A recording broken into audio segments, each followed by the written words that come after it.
Durante mi niñez, mi familia era como una gota de agua en un gran río.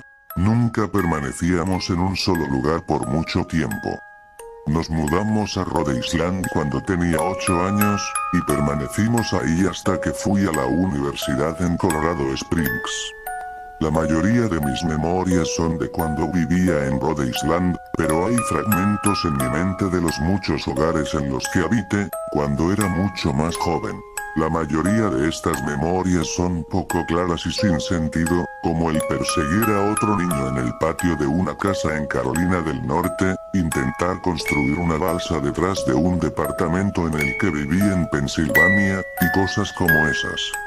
Pero hay un puñado de memorias que permanecen tan claras como el vidrio, como si hubiesen ocurrido ayer. Vivíamos en una casa en las afueras de la bulliciosa ciudad de New Vineyard, Maine. Era una casa grande, en especial para una familia de 3. Había una serie de cuartos que estaban totalmente desocupados, a los cuales no entré durante el tiempo en el que viví en esa casa. Supongo que era un desperdicio de espacio, pero era lo único que pudo rentar mi papá, que le quedaba cerca de su trabajo.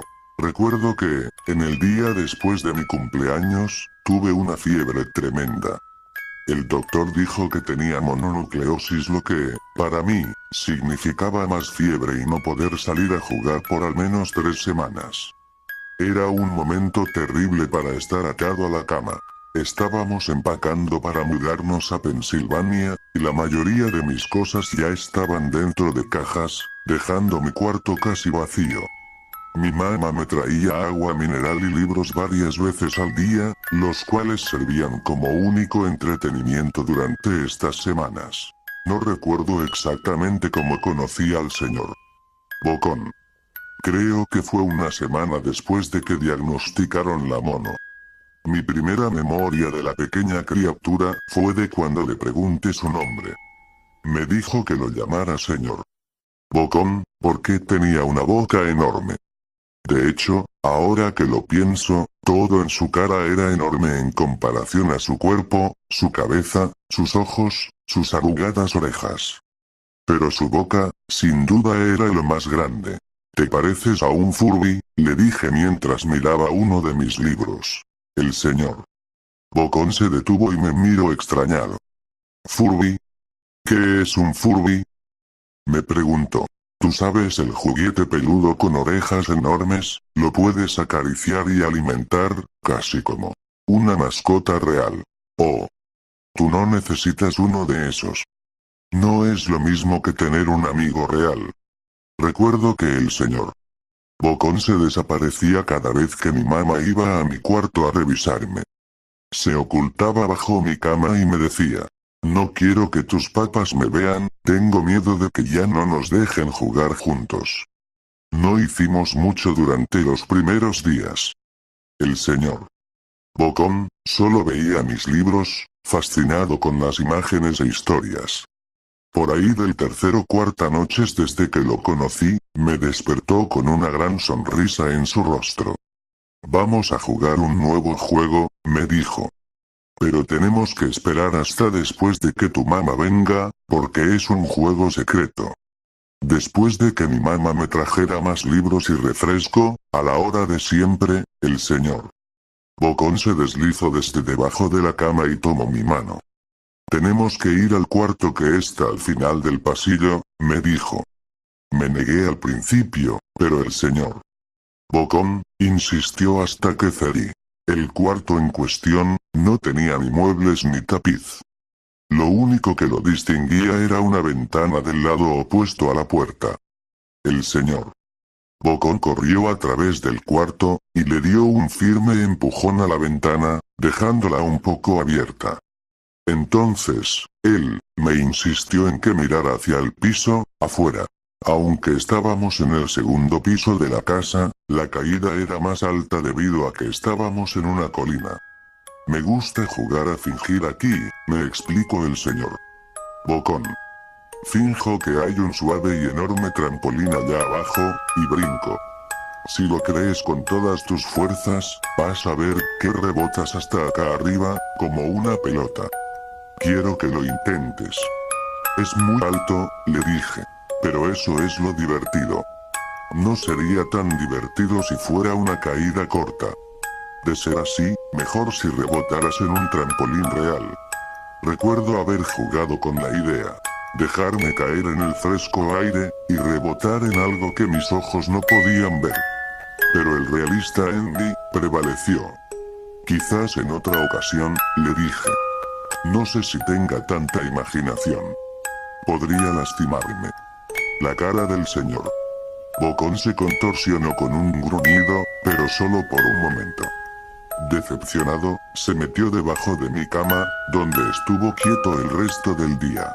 La mañana siguiente el señor Bocón llegó con una pequeña caja.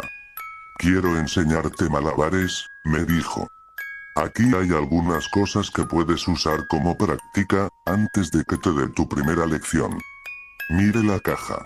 Estaba llena de cuchillos. Mis patas me matarán. Le grité horrificado de que el señor Bocón había traído cuchillos a mi cuarto, objetos que mis patas no me dejarían tocar nunca. El señor Bocón gruñó. Es divertido jugar con esto. Quiero que lo intentes. Alejé la caja de mí. No puedo. Me regañarán. Los cuchillos no son seguros para aventarse. Las cejas del señor Bocón se cerraron, molesto. Tomó la caja con los cuchillos, y se metió debajo de la cama, otra vez durante todo el día. Me empezaba a preguntar qué tan seguido se la pasaba debajo de mí.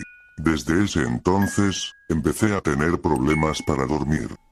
El señor Bocón me despertaba en la noche diciéndome que había puesto un trampolín real debajo la ventana, uno enorme que no podía ver en la oscuridad. Siempre me negué y trataba de volver a dormir, pero el señor Bocón persistía. Algunas veces, se quedaba a mi lado hasta el amanecer, animándome a saltar. Ya no era tan divertido jugar con él. Una mañana, mi mamá fue hacia mi cuarto, y me dijo que tenía permiso de ir a caminar afuera. Pensaba que el aire fresco sería bueno para mí, especialmente después de estar confinado a mi cuarto por tanto tiempo.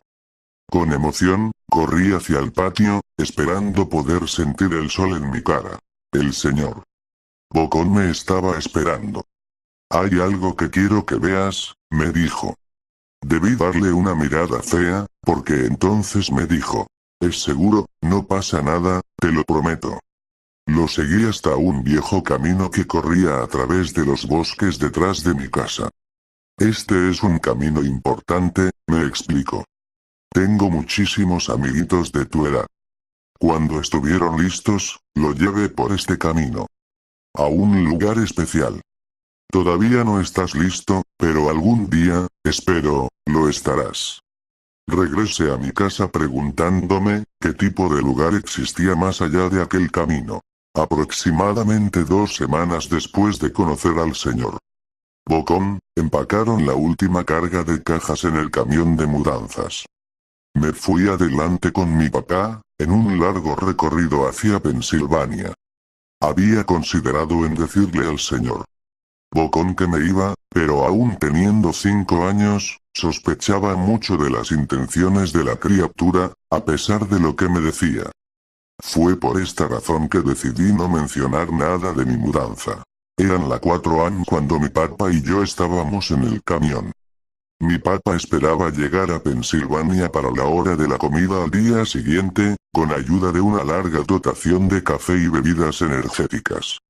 Recuerdo que se parecía más a un tipo que estaba a punto de correr una maratón, que un tipo que se la pasaría sentado por un par de días. Muy temprano para ti, ¿verdad? Afirmé con la cabeza, mientras la ponía en la ventana, esperando dormir un poco antes de que saliera el sol. Sentí la mano de mi papá en mi hombro. Esta será la última mudanza, lo prometo. Sé que es difícil para ti, especialmente estando con esa enfermedad. Una vez que obtenga mi promoción, podremos quedarnos en un solo lugar, y hacer amigos. Cuando el camión comenzó a moverse, vi la silueta del señor Bocón en la ventana de mi cuarto. Parado, inmóvil, se despidió lastimosamente con su mano. No me despedí. Años después, regresé a New Vineyard. El terreno donde se encontraba mi casa estaba vacío, a excepción de los cimientos. Resulta que la casa se quemó algunos años después de que yo y mi familia nos fuimos. Por curiosidad, busqué el camino que el señor Bocón me enseñó, y al encontrarlo, decidí seguirlo. Una parte de mí esperaba que el señor Bocón saltara sobre mí de repente, y me espantara dándome un infarto, pero tenía la sensación de que el señor Bocón ya no se encontraba en ese lugar, como si de alguna manera él estuviese atado a la casa que ya no existe.